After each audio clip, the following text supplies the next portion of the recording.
মদ্যপান এবং ধূমপান স্বাস্থ্যের পক্ষে ক্ষতিকর। টিম মির্চি বাংলা এবং প্রেম.com কোনোভাবেই মদ্যপান বা ধূমপানকে সাপোর্ট বা প্রমোট করে না। কি রে, কিছু বল। তুই তো তোর মতো সবটাই সাজিয়ে নিয়েছিস, আমি আর কি বলবো। না মানে আমি একটা আলোচনা করতে চাইছিলাম। আমার কিছু বলার নেই। মাথা গরম ছিল তাই ওইরকম করে বলে দিয়েছি। তবে আমার সত্যিই মনে হয় you need to have a reality check. আমার এই রিয়ালিটি চেক যে বাউন্স করবে না সেটার গ্যারান্টি কি তুই নিবি? বললাম তো তুই বিদেশ যাচ্ছিস, যা, আমাকে টানিস না। আমি এইসব ছেড়ে যাব না। সব মানে? কাকিমা কাকুর ডিভোর্সের 7 বছর হয়ে গেছে, তোর বাবার সঙ্গে তোর কোনো সম্পর্কই নেই। কাকিমা ইজ চিল। আর রইল পড়ে কাকিমা ইজ চিল, সেটা কাকিমা হতে পারে, কিন্তু আমি চিল নই। এবার বল যে আমি মায়ের বাবু সোনা এইসব। আমি কিন্তু সেটা বলিনি। আর তুই কাকিমাকে দিনে 2টোর বেশি ফোন করিস না। মাসের পর মাস বাড়ি না গিয়ে কলকাতায় পড়ে থাকিস। তুই আমাকে তোর বাড়ির প্রতি টান দেখাচ্ছিস। আসল কারণটা বল। তুই বল, তুই তো জানিস সবটাই। ফাইন, কারণটা হলো বর্ষা। তোরা সবাই এক। ওরে আর কতবার বলবো বলতো, she is not the Anjali to my Rahul. আমরা বন্ধু। আচ্ছা, তুই দেখেছিস কোনোদিন যে আমি ওকে বা ও আমাকে কোনো ইঙ্গিত দিচ্ছে? দেখেছিস কি? দেখিসনি। আমি মানে আমার ক্লান্ত লাগছে রে, ক্লান্ত লাগছে। আমি রাখছি, ছাড়। কতটা কথা হলে সেটাকে কথাবার্তা বলা যায় জানে না ঋদ্ধি, কিন্তু এটুকু জানে যে এখন ওর কোনো বার্তাই বিতান কানে নেবে না। রাগ হলে ঝেড়ে বলে ফেলে ঋদ্ধি, কিন্তু বিতান অভিমানী হয়ে যায়। আর সেই মেঘ কাটিয়ে রোদ্দুর আনা খুব কঠিন। বরং একটু বর্ষা এলে আরাম পাওয়া যাবে। এভাবে ভালো লাগছে না ঋদ্ধির, জাস্ট ভালো লাগছে না। প্রেম জেগেছে আমার মনে ভেবে প্রেমকে ঘুম থেকে তুললেও তো লাভ নেই, যদি না প্রেমিকের ঘুম ভাঙে। তোকে ঋদ্ধি কিছু বলেছে আমাদের ব্যাপারে? না, কিন্তু আমার আন্দাজ আছে তোদের 77 নম্বর ব্রেকআপ নিয়ে নিশ্চয়ই। শোন, এবার কিন্তু ব্যাপারটা সিরিয়াস। সেটা তো তুই গতবারও বলেছিলি ভাই। এই 1 সেকেন্ড দাঁড়া, ঋদ্ধি কল করছে। হ্যাঁ, রাখলাম। আরে শোন, হ্যালো হ্যালো, কেটে দিল। ধুর। আজ প্রেম.com সিজন 5-এ মোহরের লেখা গল্প ঘুম পাড়ানি গান। প্রেমের মারপ্যাঁচে জড়িয়ে থাকা একটা বন্ধুত্ব। বিতান আর ঋদ্ধি বছর 3 হলো প্রেম করছে। কলেজের ফ্রেশার্স থেকে আলাপ, তারপর ময়দান হয়ে ভিক্টোরিয়া। প্রেমের রেগুলার চেহারা। বিতান অভিমানী, চুপচাপ। সেই সময় ঋদ্ধিকে পটানোর জন্য একটু গিটার শিখেছিল, কিন্তু এখন সেটাও মায়ের ইয়েতে। কোনো কিছুই একটা না, ওর ভাল লাগে না। এদিকে ঋদ্ধি বাড়িতে না জানিয়ে প্রেম যা মনে আসে তাই বলে দেয়, এবং একটু দেখে নেব তোকে শাসানি দেওয়াটাই। মা ঠাকুমারা এই মেয়েদের কি গেছো বা বিগড়ে গেছে বলে মনে করেন। আর কি বাকি রইল জানো? ও হ্যাঁ, বর্ষা। ওই তো বিতানের বন্ধু সিন্স ছোটবেলা। বোর্ডিং স্কুলে হাফ প্যান্টে প্রথম ইয়ে করে ফেলা থেকে একসাথে প্রথম এবং শেষবার সিগারেট টেনে ধরা পড়ে গিয়ে না মানে ইয়ে বলা সবটাই একসাথে। বর্ষার জীবনে আপাতত কাজ বলতে বিতানের মতোই অন্য একটা কোম্পানিতে ওয়ার্ক ফ্রম হোম করা, আর ওর নেতিয়ে যাওয়া প্রেমগুলোতে একটু জল, মাটি আর সার দিয়ে সজীব রাখা।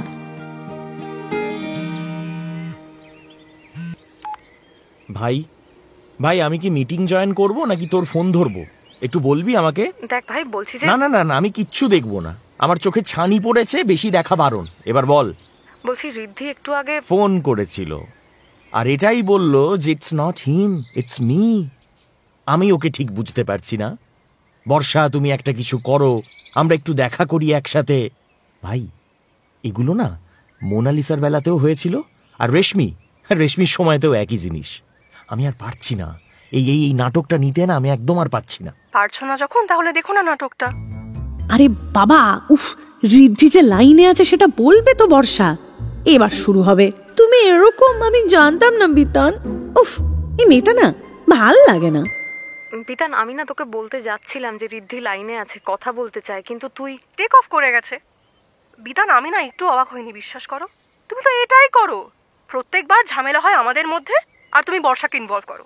ও তোমাকে বলে ভাই মেয়েটা তোকে খুব ভালোবাসে, আর পাবি না এরকম মেয়ে, আর তুমি ফিরে আসো আমার কাছে। শোনো, এবার থেকে না আর সেটা হবে না। এক সেকেন্ড ঋদ্ধি, তুমি তো আমাকে তখন বললে যে তুমি কনসিডার করবো, তাই তো? ধরে নাও আর করব না।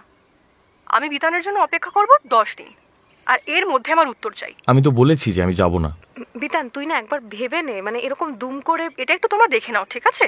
আমি রাখছি।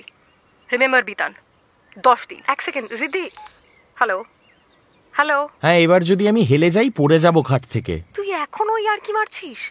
তুই 10 দিনে কি উত্তর দিবি ঋদ্ধিকে? আজকে যা বললাম তাই বলবো, যাব না। আমার পক্ষে সব ছেড়ে ছুড়ে বিদেশ যাওয়াটা সম্ভব নয়। আমি তো তোকে বলেছি যে লং ডিস্টেন্স অবধি আমার কোনো অসুবিধা নেই, কিন্তু আমি যাব না, ব্যাস। কাকিমাকে বলেছিস? শোন, কাকিমা কিন্তু তোর এই ডিসিশনে খুব কষ্ট পাবে বিতান। মানুষটা সব সময় চেয়েছে তুই বড় হ, আরো এগিয়ে যা। কারেক্ট। আর এতটাই বেশি কাকিমার চাওয়াটা যে আমাকে মায়ের আদরটুকু দেয়নি। সেই ক্লাস 2 থেকে বোর্ডিংয়ে পাঠিয়ে দিয়ে নিজে মামাদের কাছে গিয়ে থেকেছে। তোর তো নয় দাদু দিদা গার্জেন, তাই তোকে সামলাতে না পারার জন্য বোর্ডিংয়ে পাঠিয়ে দিল, কিন্তু আমি মাসে একটা দিন দেখা করতে আসতো বাবা মায়েরা, আর আমার মা সেদিনও নাটক করে লোক দেখিয়ে আমার ওই লম্পট বাপটাকে নিয়ে আসতো। ঘুমপাড়ানি গান শোনার বয়সে আমি বোর্ডিংয়ের অ্যালার্ম শুনেছি। আমি আমার মতো করে জীবনটাকে দেখতে চাই বর্ষা। তাতে মা বা ঋদ্ধি কে কি ভাবলো আমার কিচ্ছু যায় আসে না, কিচ্ছু না। কিন্তু ঋদ্ধি তোকে ভালোবাসে বিতান, আর বিদেশে গেলে তোর ক্যারিয়ার কত এক্সেল করবে বুঝতে পারছিস? এখানে থাকলে কত ভালো থাকবো সেটা একবারও ভাবলি না বল? তুই কি আমার জন্য যাচ্ছিস না? আমি রাখছি, বুঝলি, মিটিং জয়েন করতে হবে। ওকে ফাইন, কিন্তু শোন মনে রাখিস। 10 দিন মনে থাকবে। হতে পারতো ফিশ কাটলেট, হয়ে গেল শুক্তো। কোনো মানে হয়? অবশ্য যেখানে বিতান সেখানেই বাওয়াল, এটাই পৃথিবীর নিয়ম। বর্ষা বুঝতেই পারছে না কি করবে। ঋদ্ধিকে ফোন করলেও এখন জাস্ট ঝেড়ে কাপড় পরিয়ে দেবে। আর বিতান, ওর তো এখন একটাই কথা, যাব না। আরে বাবা, কিছু বিষয় তো কনসিডার করতে হয় নাকি? আমার না বিতানকে এতটা ইম্পর্টেন্স দেওয়া ঠিক হচ্ছে না। ইটস হিজ লাইফ, বুঝে করুক কে। সবসময় আমাকে সামলাতে হবে কেন? ঝাড়াবে তুমি আর কেস খাবো আমি? আমাকে কেন ঋদ্ধির থেকে শুনতে হবে যে আমি বলি বলে বিতান বারবার ওদের ঝগড়া মিটিয়ে নেয়? এই করে আমার জীবনে বয়ফ্রেন্ড টিকছে না, যা খুশি করুক। এদিকে টাইম লাইন এগিয়ে গিয়ে এখন ঋদ্ধির দেওয়া ডেডলাইনের 5 দিন পেরিয়ে গেছে। বিতান নানা অজুহাতে ফোন করলেও বর্ষা এড়িয়ে যাচ্ছে। ও জানে বিতান কেন কল করেছে, নিজের ঘর থেকে তো কিছু বেরোচ্ছে না, বর্ষার থেকে হেল্প নেবে। না না, এবারে ও বলবে কেন? বিতান নিজেই একটা ব্যবস্থা করে নিক। অফিসের ক্লায়েন্টদের সামলাতে পারছে আর নিজের বান্ধবীর সাথে রফা করতে পারছে না, ভাল লাগে না। আমার মনে হচ্ছে ও পারবে না বর্ষা। আমি জানি, কিন্তু এবার আমিও মাঝখানে ঢুকে গিয়ে ভাই তুই ভুল ঋদ্ধি ঠিক এটাও আর বলবো না। এই না না, হোল্ড অন। ঋদ্ধি আর বর্ষার কথা হচ্ছে মানেই যে আমে দুধে মিশে গেছে এমনটা নয় কিন্তু। হ্যাঁ, ভুললে চলবে না, এই 2 নারীর হাতেই কিন্তু তরবারি। না, এক সেকেন্ড, আমি ঠিক বুঝলাম না। তুমি প্রত্যেকবার তো আমাদেরকে হেল্প করো, এবার করবে না কেন? কিছু হয়েছে? কিছুই হয়নি, বরং ধরে নাও আমি চাই যে বিতান এই ব্যাপারটা একটু ম্যাচুরিটির সাথে হ্যান্ডেল করুক। ও পারবে না আমি জানি সেটা, কিন্তু চেষ্টা তো করুক। আর ঋদ্ধি, তুমিও একটু নরম হও প্লিজ। সারাক্ষণ ওকে 10 দিন মনে করাতে থাকলে তো মুশকিল। এই তো বলছিলে যে তোমাদের নাকি সেরকম কথা হচ্ছে না, 5 দিন হয়ে গেল। তাহলে বুঝলে কি করে যে আমি ওকে মনে করাচ্ছি? তাছাড়া দেখো বর্ষা, আমার মনে হয় তুমি ঠিক। তোমার বেশি ইনভলভ না হওয়াই ভালো। আমার কাছে বিদেশ যাওয়াটা আর আমার আর বিতানের সম্পর্কটা দুটোই খুব ইম্পর্টেন্ট। তাই আমাকে এই দুটো পেতে গেলে যা করতে হবে আমি করব। আর আমার কোথাও গিয়ে মনে হচ্ছে যে তুমি বিতানের দিকে একটু বেশি বায়াসড হয়ে যাচ্ছ। তুমি কি চাইছো যে বিতান যেন আমার সঙ্গে বিদেশে না যায়? না, আমি সেরকম কিছুই চাইছি না, কিন্তু আমি বিতানের কপালের কথা ভাবছি। বারবার ওর কপালেই এরকম জাজমেন্টাল মেয়েরা জোটে কোত্থেকে। শোনো ঋদ্ধি, আমি বিতানের ভালো থাকাটুকু চাই। ছোটবেলা থেকে ও অনেক কিছু সহ্য করেছে, আমি চাই না ও আর কষ্ট পাক। আর তুমি ধরেই নিয়েছো যে বিতানকে ভালো রাখার দায়িত্ব তোমার একার, আমার বা ওর মায়ের নয়। তুমি শিওর তো বর্ষা? তুমি বিতানকে শুধু বন্ধুই ভাবো? একটু ভেবে নিও প্লিজ। এর উত্তরে কিচ্ছু বলেনি বর্ষা, বলতেই পারেনি। বারবার বিতানের বান্ধবীরা ঠিক এই শেষের লাইনটা বলেই বর্ষাকে চুপ করিয়ে দেয়। ভীষণ গায়ে লাগে ওর। বিতানকে স্রেফ বন্ধু ভেবে তার ভালো চাওয়াটা কি ভুল? ছোট্ট থেকে বোর্ডিংয়ে একসাথে, পরে একই শহরে থাকা, এগুলো তো বর্ষা ইচ্ছে করে ঘটায়নি।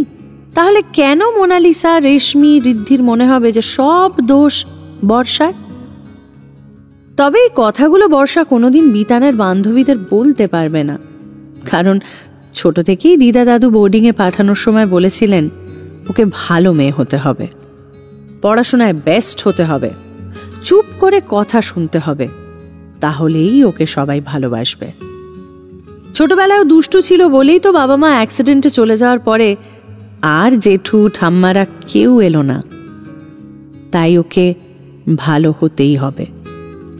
তখন থেকেই বর্ষা এক আকাশ মেঘলা অভিমান নিয়ে ঘুরে বেড়ায়। কিচ্ছু বলে না, বলতে পারেই না।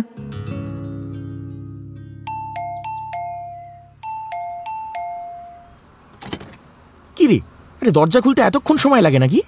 বিতান ডেডলাইনের 8 দিনের মাথায় ফোন কলে সাড়া না পেয়ে আর মেসেজে টুকরো হ্যাঁ ওই আর কি পড়ে ও আর থাকতে পারেনি। সোজা নক করেছে বর্ষার দরজায়। কি হলো, চুপ করে আছিস কেন? কই না তো, আয় ভেতরে আয়। তারপর কি ঠিক করলি? যাচ্ছিস তো? না, যাচ্ছি না। ঋদ্ধিকে বলেছিস? বলেছি, ওর বাড়ি থেকেই ঘুরে এলাম। শুনে কি বললো জানিস? তুই আমাকে না বললে আমি কি করে জানবো সেটা বিতান? এই তোর কি হয়েছে বলতো? এরকম করে কথা বলছিস কেন তুই? যাই হোক, বাদ দে। আরে ঋদ্ধি এটাই বললো যে আমি জানতাম তুমি যাবে না। তোমার মাকেও আজকে আমি সেই কথাই বলেছি। তোমার এই ডিসিশনের কথা ভেবে ওনার খারাপ লেগেছে, কিন্তু আই এম ফাইন। তুমি ব্যাপারটা নিয়ে ভেবেছো এবং যে কারণটা দিলে তারপর আর জোর করা যায় না। শুধু একটা কথাই বলতে চাই তোমাকে, এই ম্যাচিওরিটি যদি তোমার কিছু বছর আগে আসতো তাহলে আমাকে ব্রেকআপের ফেজটা দিয়ে যেতে হতো না। তোমাকে আমি প্রথম থেকেই জানিয়েছিলাম যে ইভেন্চুয়ালি আমি বাইরের দেশে যাবই। তবে তোমার এই আচরণে আই থিঙ্ক তোমাকে একা দোষ দিয়ে আমার লাভ নেই। তোমার বড় হওয়ার সময় থেকে তুমি একা, তাই ডিসিশন নিতে অসুবিধে হবেই। তাছাড়া পুরুষ তার মানেই প্রচণ্ড ইম্যাচিওর, প্রচণ্ড ইগো, আর নিজেকে পুরুষ সিংহ ভাবলেও আসলে একদম ম্যান চাইল্ড। তাই থ্যাংক ইউ আমাকে আরেকটু বেশি সজাগ করে দেওয়ার জন্য। বাই। আমার ঋদ্ধির কিছু কথা খারাপ লাগলেও ওর এই যে সবটুকু বলে ফেলার ক্ষমতাটা না আমার দারুণ লাগে, জানিস? কতজন পারে বল এটা? আমি কি কারণ দিয়েছিলাম জিজ্ঞাসা করবি না? প্লিজ বল, আমার নাম বলিসনি। বলিনি, অতটাও ল্যালা না রে আমি। তোর নাম বললেই তুই তো বলবি ও এতদিন তাহলে বন্ধুত্বটা নাটক ছিল, এই ছিল তোর মনে। ছি বিতান, ছি। আমি দাদু দিদাকে কি বলবো, আমাদের বাকি বন্ধুরা কি ভাববে? সবাই এটাই আন্দাজ করতো, এখন তাদের সেই ভাবনাটাই সত্যি হবে। ছি ছি বিতান, ছি। তুই এটা করতে পারলি? বেরিয়ে যা। আর আমি কি তোর কাছে দয়ার দান নাকি যে তুই আমার জন্য যাবি না? আমি কি কোনোদিন তোর কাছ থেকে কিছু চেয়েছি? Get lost Bitan, go to the hell. ওরে বাবা, হাঁপিয়ে গেলাম। বল, বলতিস না তুই এটা? বলতাম, কিন্তু কারণটা কি সেটা জানতে চাইছি তো। বলবো, তার আগে একটা কথা বলি ভাই। তুই একটু ভাবাটা বন্ধ কর।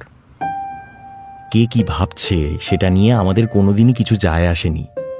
মনে আছে যখন আমরা বোর্ডিং থেকে ভিক্টোরিয়া গিয়েছিলাম, তুই আর আমি ছেলে মেয়েদের লুকিয়ে চুমু খাওয়া দেখছিলাম। আর ওই যে সেইবার যখন প্রথমবার আমি সিগারেট খেলাম আর তুই আমাকে বললি আমাকে দিলি না কেন, তারপর নিজেই গিয়ে কিনলি দোকান থেকে। পরে যদিও তোর কাশির চোটে আমি সাসপেন্ড হয়েছিলাম। ভাই, তুই এখন কেন এত ভাবছিস যে লোকে কি বলবে? It doesn't matter. It does. আমার কাছে বরাবরই লোকে কি বলবে ম্যাটার করে বিতান। সেটা করেনি শুধু তখনই যখন তুই আর আমি একসাথে মজা করেছি, আড্ডা মেরেছি। তাই সেদিন যখন ঋদ্ধি আমাকে বললো যে আমি একটু বেশি ইনভলভড হচ্ছি, আমি তোকে নিয়ে কিছু ভাবছি কিনা, আমার খুব খারাপ লেগেছিল, জানিস? জানি আমি, ঋদ্ধি বলেছে আমাকে। আর দেখ, সরি লিখে বোধহয় তোকে মেসেজও করেছে এখন, বলল দেখা করতে চায়। কিন্তু বর্ষা, আজকে ঋদ্ধি হোক বা কালকে অন্য কেউ, তুই তো আমার কাছে আমার বন্ধুই থাকবি। আমরা কোনোদিনই রাহুল অঞ্জলি হব না। তুই আমার লাইফে ডিডিএলজের সিমরানের বাবা রে। তোর পারমিশন ছাড়া কোনো সিমরান আমার রাজের কাছে আসতেই পারবে না। চিল কর। বুঝলাম, কিন্তু কারণটা কি? তুই কেন যাবি না বিদেশ? প্রথমত ম্যাচুরিটি। বিদেশে গিয়ে একসাথে থেকে একটা সম্পর্ককে লেজিট বাচ্চার মতো মানুষ করে তোলা, ওটা আমি পারবো না ভাই। তুই তো জানিস আমাকে, আমি সব সিদ্ধান্তে তোর অ্যাপ্রুভাল নিই। সেটা সম্পর্কের জন্য খুবই খারাপ। আমি সেটা এতদিনে বুঝেছি। আর তার জন্য আমাকে অনেকটা শুধরাতে হবে, তার জন্য সময় লাগবে। আর ঋদ্ধি সেই সময়টাই দিতে রাজি নয়। তোর এই কথাগুলোই কিন্তু আমার কাছে খুব ম্যাচিওর শোনালো। জীবনে এর আগে তুই এভাবে কথা তো বলিসনি, অ্যান্ড আই এম শিওর এভাবে ভাবিসনি। Thank you.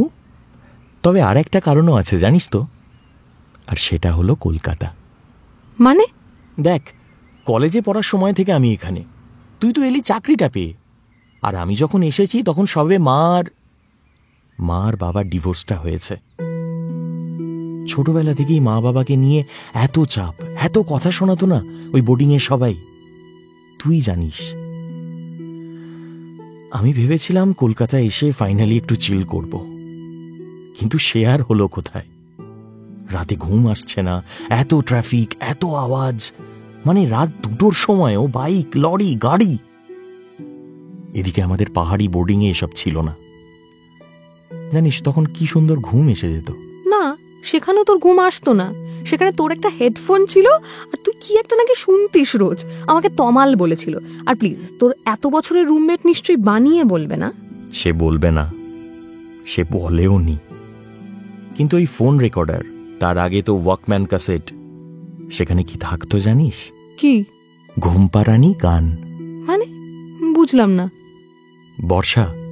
বর্ষা আমি ছোটবেলা থেকেই মাকে পাইনি। ঘুমানোর সময় খালি মনে হতো একটু যদি মায়ের আঁচলের গন্ধটা পাই, একটু যদি কেউ মাথায় হাত বুলিয়ে দেয়। আমি যে রাতে ঘুমাচ্ছি না সেটা একমাত্র বুঝেছিলেন তোর দিদা। তাই নিজেই একদিন তোর সাথে দেখা করতে এসে আমাকে রেকর্ডারে একটা ঘুমপাড়ানি গান রেকর্ড করে দিয়েছিলেন। রোজ রাতে সেটাই শুনতাম। তারপর এদিক ওদিক করতে গিয়ে সেটা না নষ্ট হয়ে গেল। ততদিনে আমি কলকাতায়, আর এখানে এসে আমার আর ঘুম আসে না। এপাশ ওপাশ করি। একদিন নিজেই ঠিক করলাম, বুঝলি, এই কলকাতা শহরের আওয়াজটা কি আমার সেই ছোটবেলার ঘুমপাড়ানি গান বানাবো। মানে? আমার এখন কলকাতার ওই 4 তলার ফ্ল্যাটের জানালা থেকে ট্রাফিকের আওয়াজ না পেলে ঘুম আসে না রে। আর এই আওয়াজ তুই যা বিদেশে, দেখবি ওখানে গিয়ে না নেই। আমার তখন কি হবে ভাব। তাই আমি ঋদ্ধিকে বলেছি আমি কলকাতা ছাড়া, এই শহরের ঘুমপাড়ানি গান ছাড়া একদম থাকতে পারবো না। আমি সবচাইতে বেশি এই শহরটাকে ভালোবাসি। এখানে হেলে যাওয়া বাড়ির দুশ্চিন্তা, বইমেলার ধুলোতে কাশি, ট্রাফিকের হর্ন, ল্যাদ খেয়ে মেট্রোতে ভিড় বাড়িয়ে দেওয়া, প্রয়োজনে প্রতিবাদে গর্জে ওঠা, ময়দানে প্রি ওয়েডিং শ্যুট করা, ক্যাপাচিনো আর ভাঁড়ের চায়ের লড়াই, ওই ভিক্টোরিয়ার চুমু, মা দুর্গার সামনে সেলফি, মাছ বাজারে নাকে রুমাল হাতে দর করা, পাড়ার কুকুর বেড়ালকে নাম দেওয়া, গরম চপে কামড় দিয়ে জিভ পুড়িয়ে ফেলা, মাঝে মধ্যে ওই সেন্ট জনস চার্চের সামনে উদাস হয়ে ইতিহাসটাকে খুঁজে পাওয়ার চেষ্টা করা, পার্কিং খুঁজতে গিয়ে বিরক্ত হয়ে যাওয়া। আমি সব নিয়েই এই শহরটাকে ভালোবাসি। এই শহরের ঘুমপাড়ানি গানটা যদি না থাকে আমি তাহলে বাঁচতেই পারবো না, বুঝলি? সবই ভালো, কিন্তু বর্ষাকালে কলেজ স্ট্রিটে জল জমে যাওয়াটা তাহলে বাদ কি? সে তো তোর ফেভারিট পার্ক স্ট্রিটে লোকজনের ক্রিসমাসে দল ভারী করে ইভিনিং ওয়াকটাকেও যে আমি বাদ দিয়েছি তার বেলা। কি রে, তুই হাসছিস কেন? বল কিছু। এই আর কি কিছু বাদ গেল নাকি? যারা এই শহরে বানিয়েছে নিজের একলা ঘর বাড়ি, যাদের হাতে আছে ডিফেন্সিভ তরবারি, তারাই বারবার করে প্রেমের সাথে আড়ি। যেমন আমাদের বিতান বলে কিনা শহরের ঘুমপাড়ানি গানের জন্য বিদেশ যাব না, করে দিল প্রেমিকার সাথে আড়ি। আর কি দুর্দান্ত ডিফেন্স, আমাকে ম্যাচিওর হতে হবে। আচ্ছা, ঋদ্ধির সাথে তো না হয় ব্রেকআপ হলো কলকাতার জন্য, কিন্তু মোনালিসা আর রেশমি ওদের সাথে কেন হলো?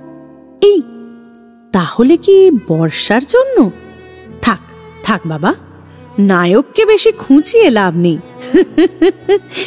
দেবে আবার আরেকখানা কলকাতা ডিফেন্সিভ মনোলগ ঝেড়ে। থাক বাবা, ভাল লাগবে? তার চাইতে চেপে যান, কিন্তু চুপসে যাবেন না। জীবনের সাথে বার্গেনিং করতে থাকুন, প্রেম এসে ঠিক দেখা দিয়ে যাবে, বুঝলেন? এখন এলাম, টাটা।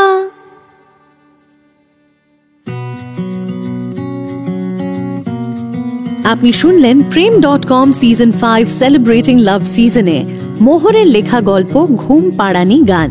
আজকের গল্পে বিতান সায়ন, ঋদ্ধি মহুয়া, বর্ষা মোহর, সাউন্ড ডিজাইন আকাশ, সহযোগিতায় Indranil, creative design Poumi, digital publicity Atri, পরিচালনায় মোহর এবং গল্প পাঠে আমি অয়ন্তিকা। টিম প্রেম.com আবার ফেরত আসবে আগামী সপ্তাহে শুক্রবার রাত 8টায় মির্চি বাংলা ইউটিউব চ্যানেলে। ততক্ষণ keep celebrating love only on Mirchi.